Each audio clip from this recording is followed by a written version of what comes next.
How learning about systems of oppression made me love my mother more. I just finished facilitating a gender and sexuality core concepts workshop, and it was pretty interesting.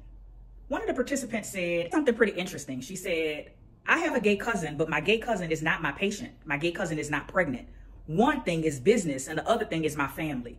And that got me to thinking. And so I shared something with the group that I want to share here. How systems of oppression actually made me love my mother more. So I'm a New Orleans native, and New Orleanians, we can be kind of cocky. We love saying shit like, there's Louisiana and then there's New Orleans. But the truth of the matter is that New Orleans is a city in the state of Louisiana. The same Louisiana that locks up more of its residents than any other democratic country in the world. Louisiana was once known as the world's prison capital. So it wouldn't surprise you if I told you I know quite a few people who have experienced the Louisiana penal system, whether that's Tulane and Broad, aka OPP, whether that's LCIW, the Louisiana Correctional Institute for Women, or Angola, the Louisiana State Penitentiary, maximum security prison, former plantation turned prison. One of my older cousins spent 16 years in Angola. And when he got to Angola, the guard said, we already have insert first name, last name. The other guard said, this is his son. Yep, my uncle and my cousin in prison together.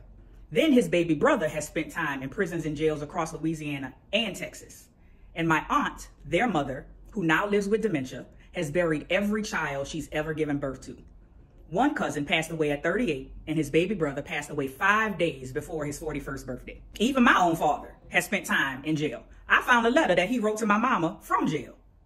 In high school, I was crystal clear that my basketball skills were not going to land me in the newly formed WNBA. And the only two institutions I had left were prison or education. So I picked education. What does any of this have to do with my mama and systems of oppression? Well, prison is one huge result of multiple colliding systems of oppression. But let's get to my mama. Now, my mama has never spent a day in prison or jail. But one thing being from Louisiana taught me early is that whatever your life looks like is a result of your decisions. It is your fault, good or bad. Every friend, every cousin who ever been locked up, whether they know each other or not, have all said the same thing. It is beat into their heads in jail and prison. You here because of your bad decisions. Nobody pulled the trigger but you. Nobody stole that thing but you. It is a result of your bad decisions that landed you here. If you get out and come back, it'll be your fault. If you get out and never come back, it'll be because of your decisions. To hell with whatever the home life looks like. To hell with whatever you got to go back to. None of that matters.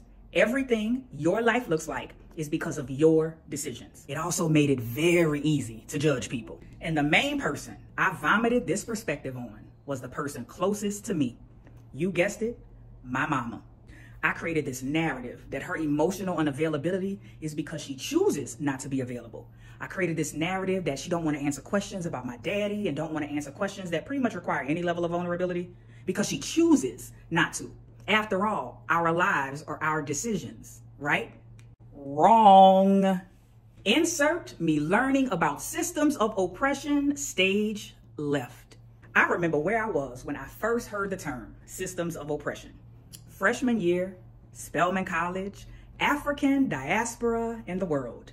ADW, baby. That class revolutionized me like no other. You see, before Spelman, the majority of my education was predominantly white. White teachers, white students. It was what my mother thought would give me the best education possible. And if you know anything about whiteness, you know whiteness definitely pushes the your life, your fault, your decisions narrative. It's not the most communal thing in the world. I could not count how many detentions, demerits, even suspensions I've had in school. Never once did one school official look into the why behind my behavior. Let me take that back. Miss Baralt. She saw my behavior, but saw that I had straight A's, but C's in conduct, and put me in the honors program. Changed everything.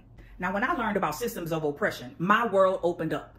There was a place for the hunch that I always had to fit. I always felt like there was more to this thing in the hood than y'all here because of y'all bad decisions. Y'all poor because of y'all choices. Y'all in jail and prison because of your bad decisions. I knew it. Now, I've been around rich white kids and I've been around rich black kids, and I just felt like something was different. On one side of my brain, I was like, well, maybe their parents did make better choices. But on the other side of my brain, I knew some of the shit them people did, and their morals, some of them were very questionable. Drugs in high school, lots of drugs. But what I failed to mention is that while I internalized your choices, your fault, your life, I also internalized the flip side. that anything explaining your life, your choices, your fault was viewed as an excuse. So as I was sitting in ADW in college, I was struggling because on one side I was like, but you can choose to make different decisions despite all these systematic barriers.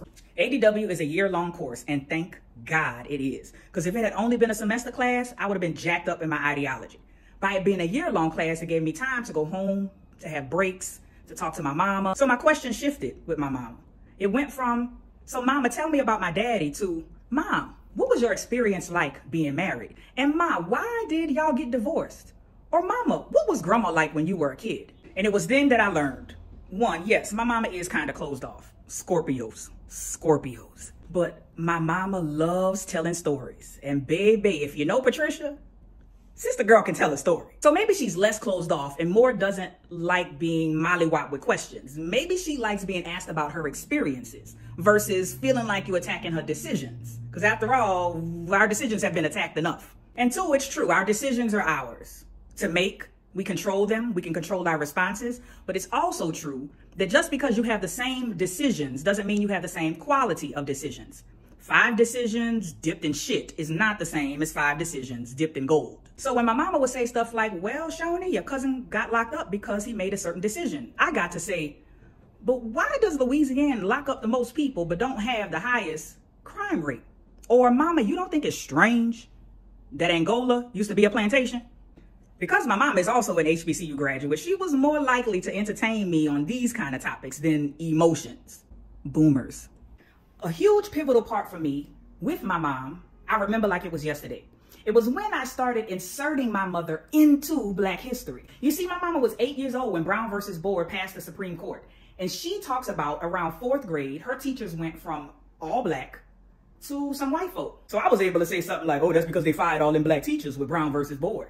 And she admitted she had never made that association.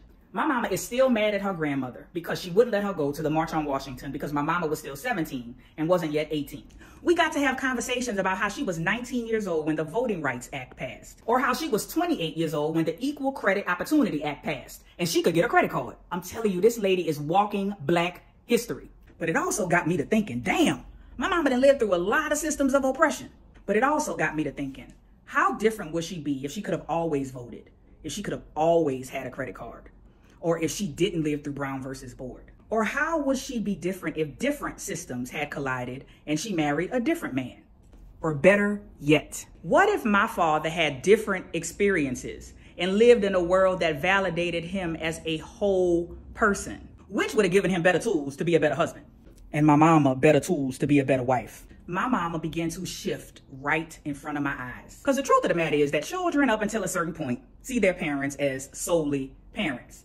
And then a moment happens and you begin to see them as whole ass humans who had multi-decade long lives before we came along. So who knew that learning about racism, sexism, classism made me understand the decisions my cousins made more. Made me see them as full humans and not just my cousin who got locked up for 16 years. Learning about systems of oppression made me love my uncle more, my mother's baby brother, who left New Orleans at 18 for the military and came back from Vietnam a full-fledged alcoholic. Learning about the system of war made me understand his struggles with alcohol. So who knew that learning about racism, sexism, classism, fat phobia, all of which impact my mother, would make me love her more because they made me understand her more? Who knew that learning about systems designed to dehumanize us would help me humanize my mama? Who knew?